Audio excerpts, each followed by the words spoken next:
Nadira n'avait pas été préparée à la foudroyante apparition de Xylef. Xylef et Nadira furent donc mis en présence brusquement et de la façon la plus propre à déconcerter deux êtres moins extraordinaires. Quant à Xylef, il sut à l'instant même dominer son trouble et le cacher entièrement. La belle cantatrice, en rencontrant son ancien amant, pensa qu'elle n'avait rien à faire de mieux que de le saluer froidement, sans le plus léger symptôme de surprise ni de crainte. Telle était la prodigieuse habitude de dissimulation de cette femme. Shetland n'eut donc aucun soupçon de la vérité. Il ignorait que Nadira n'était autre que Mina, le grand amour de Xylef. Xylef, désormais, épiait à Euphonia les démarches et les secrets rendez-vous de Nadira Mina. Il parvint ainsi, au bout de quelques mois, à tenir le fil de toutes les intrigues et des infamies de son ancienne bien-aimée. Nadira Mina trompait déjà Shetland. Dès lors, le dénouement du drame fut arrêté dans l'esprit de Xylef. Nadira Mina trompait déjà Shetland.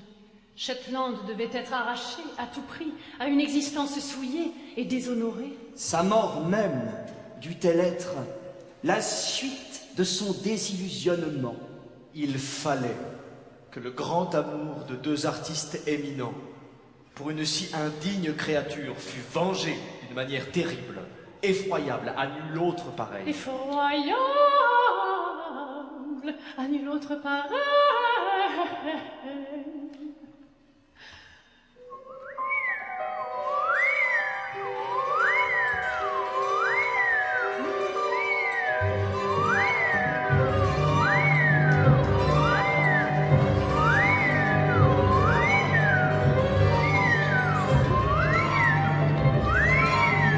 Il y avait alors à Euphonia un célèbre mécanicien dont les travaux faisaient l'étonnement général.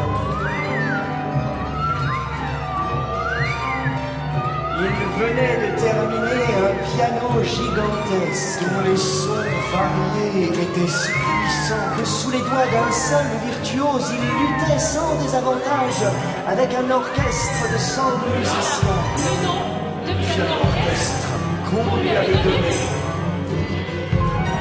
Le jour de la fête de Nadira approchait. Xylef persuada, Sans peine, Son ami qu'un présent magnifique Ah, sa bien-aimée, Serait le nouvel instrument. si tu veux compléter sa joie, choisis le pavillon d'acier que le même artiste vient de construire. Ce sera un ravissant boudoir d'été aéré et frais. Tu pourras même l'inaugurer pour la fête que Nadira Madileuse présidera. Shetland put offrir à sa maîtresse le double présent. Qui lui destinait. et invita les amis intimes. Au bal présidé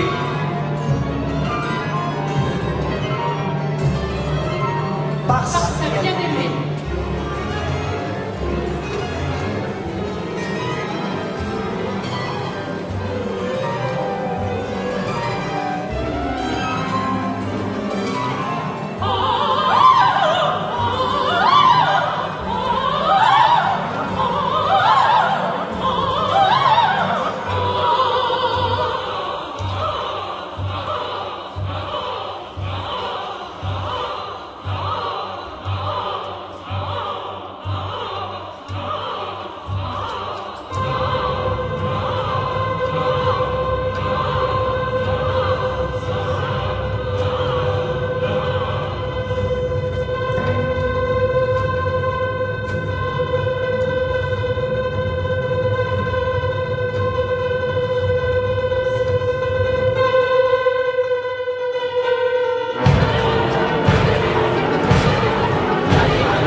fée.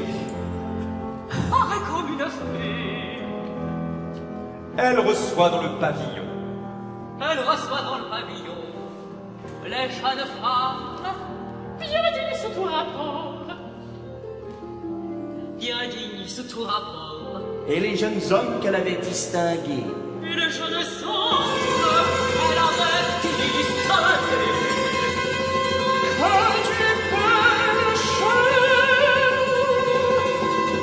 Pourquoi suis-je donc triste? Je devrais être si heureux. Allons, vous êtes fous.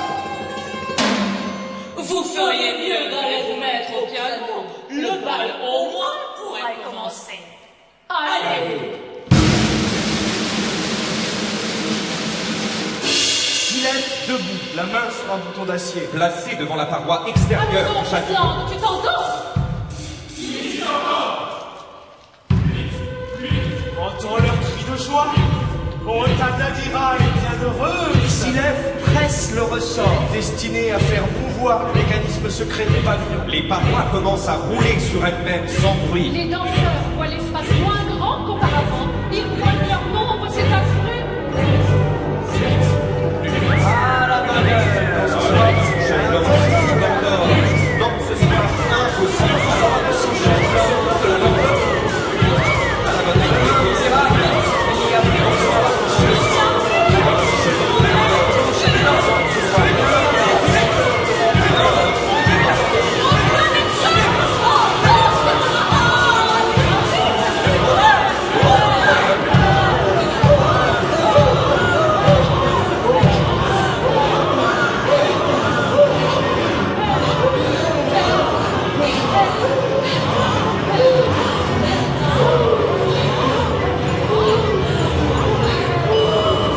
Eh bien, Mina, qu'as-tu, chère peine, à t'emporter de la sorte?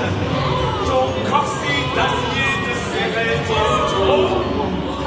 Rien de ces messieurs de le délasser, ils en ont l'habitude. Et ton hippopotame de mer, comment se trouve-t-elle? Je n'entends plus sa douce voix.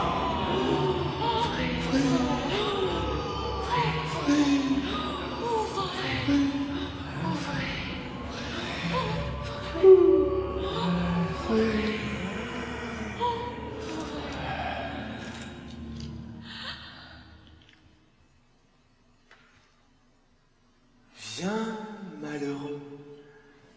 Viens voir ce qui reste de ton infâme Nadira, qui fut mon infâme Mina. Ce qui reste de son exécrable mère, ce qui reste de ses 18 amants.